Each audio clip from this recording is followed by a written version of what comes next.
first guest, Jeff Big Frog Curran. You know him from WEC. Now he's fighting at XFO this Saturday, December 5th, just outside of Chicago, which is his hometown. And this fight, I believe, will be taking place at 135. But let's catch up with the Big Frog. Jeff, are you there? I'm here. All right, thanks for joining us here on Junkie Radio. You're on with Gorgeous George, John Morgan, and UFC ring girl, Natasha Wicks. How you doing? I'm doing good, man. How are you guys doing? We're doing all right. Hanging in there? Hanging in there. We were looking at round 5 collectibles. You know those little figurines? Yes. Pretty cool.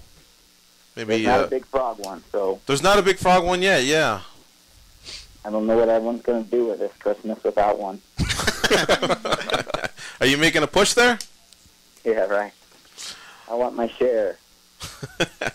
Hey, Big Frog, you know, you're fighting this weekend, and I know you've done 135 and 145 in the past. What's this one going to be taking place at?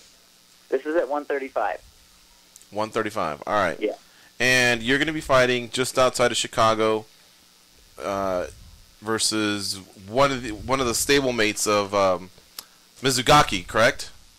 Yeah, he's one of Mizugaki's like #1 training partners, and he's the winner. Sorry, I got my kids with me. No, that's all right. He's the winner of the 2009 Deep tournament at 135. Right. So it's it's a good step up in competition and keep the high level guys coming in.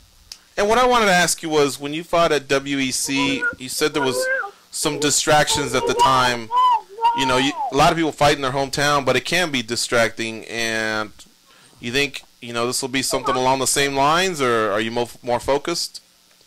You know, fighting in my hometown, like small hometown setting, it's awesome because the support is so strong, and there's just no headache. Everything I need is right here, and you know, if anyone's at a disadvantage, it's Hori, because he's traveling to the United States for the first time and stuff like that. But we brought him in plenty early, and shouldn't have a problem adjusting. He's been actually using a private room at my gym to train. Can you grab that bag? And you know, it's cool. It's cool. He's down. He's game, and I'm not stressing the local stuff at all.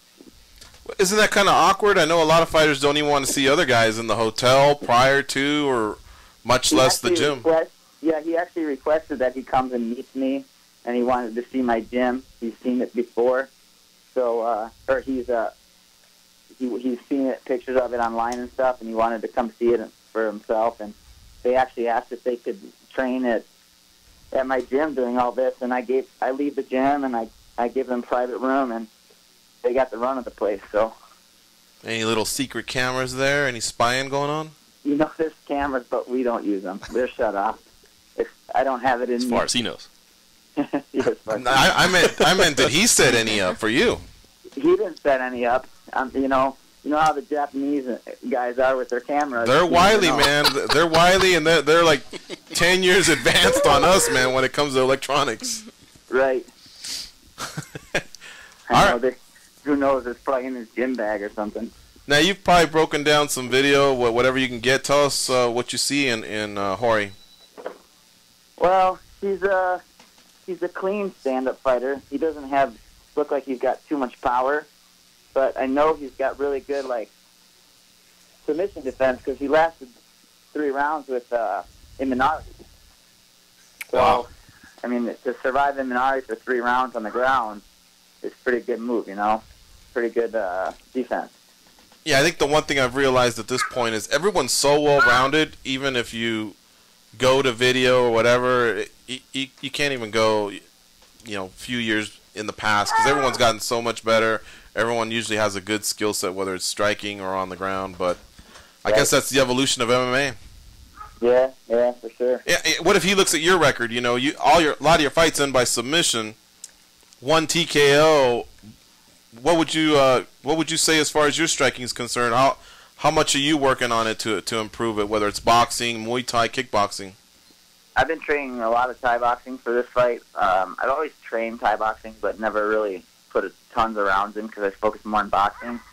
I know my boxing's on par because I box at a professional level, and I train full time, so that's good. But I really don't have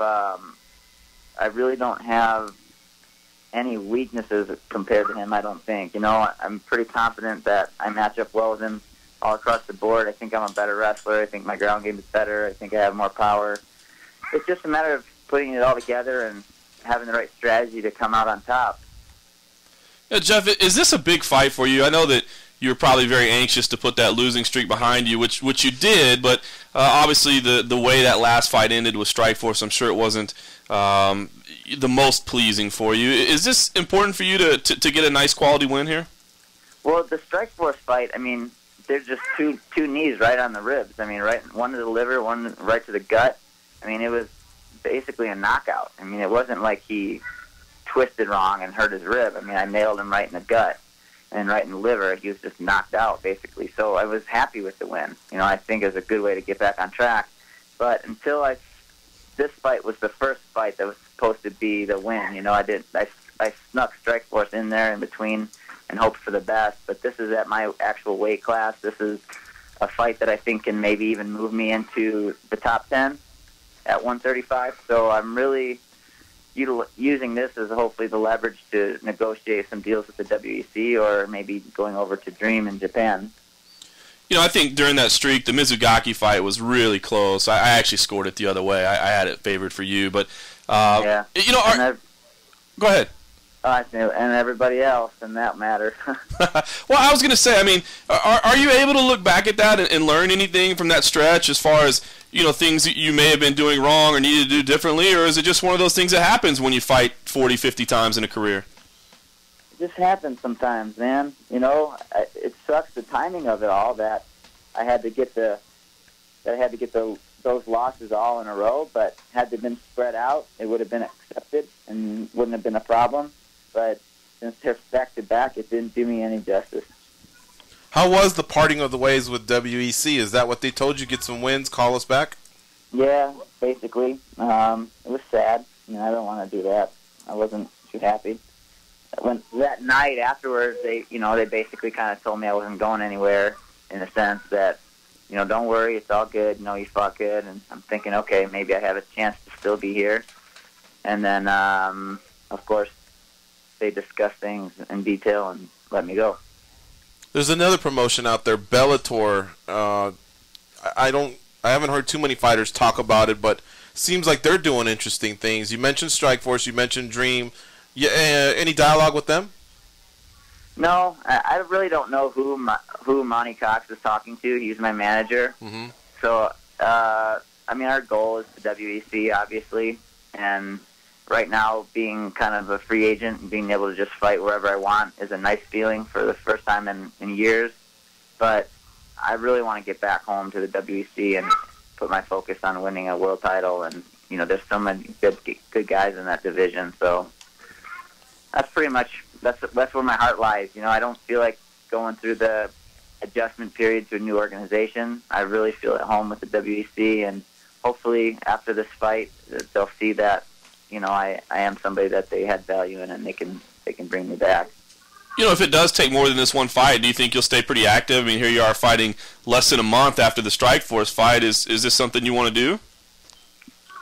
Yeah. I mean, if they don't take me back, I'm just going to stay busy. If they don't take me back, I think I'm going to box early 2010 and take another boxing fight. I want to do a 6-rounder.